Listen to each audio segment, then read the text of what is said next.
जल चढ़ाते हैं ना, पूरे दाल में, पत्ते में, सब जगह पहुंच जाता है। ऐसे सबके मूल है हमारे श्यामा श्याम।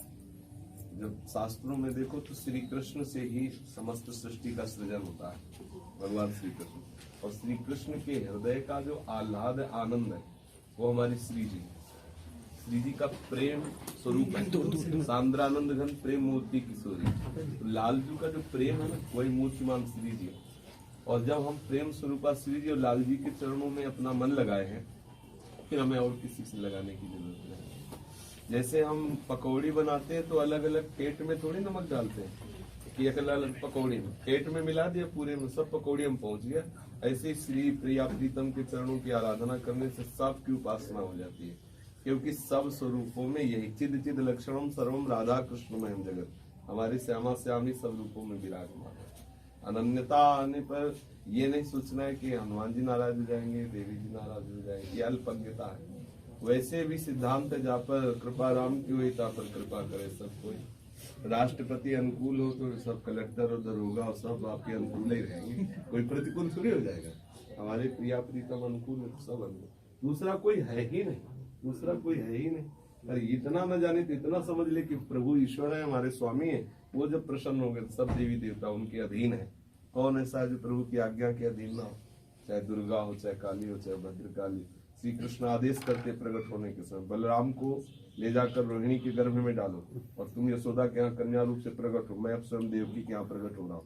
हाथ जोड़े देवी खड़ी है। देखो भागवत में पढ़ करके देखो, देखो सब ये शक्तियां भगवान की ही तो है।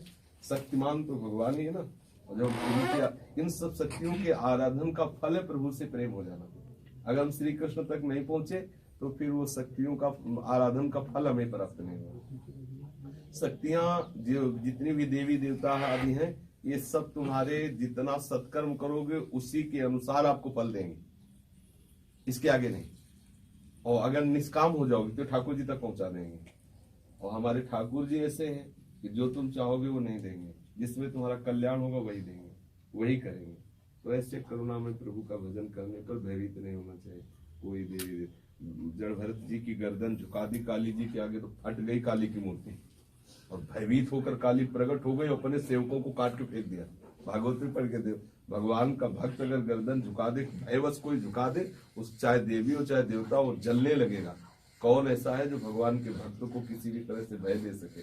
किसी में ताकत नहीं, कोई देवी देवता किसी सत्ता में ताकत नहीं जो भगवान के भक्त को भयभीत कर सके। तो सबके आराध्य देव ठाकुर है, श्री हरि हैं, और उन्हीं का परमानंद स्वरूप हमारे राधा वल्लभ लाल है। अगर हम राधा वल्लभ लाल के अनंत तो राधा वल्लभ ध्याई के और ध्याइये कौन, व्यासय देत बने ने बरी बरी प्रतिलोम। जब मूल जड़ में जल डाल दिया, सब सारे संसार का मूल प्रभु है।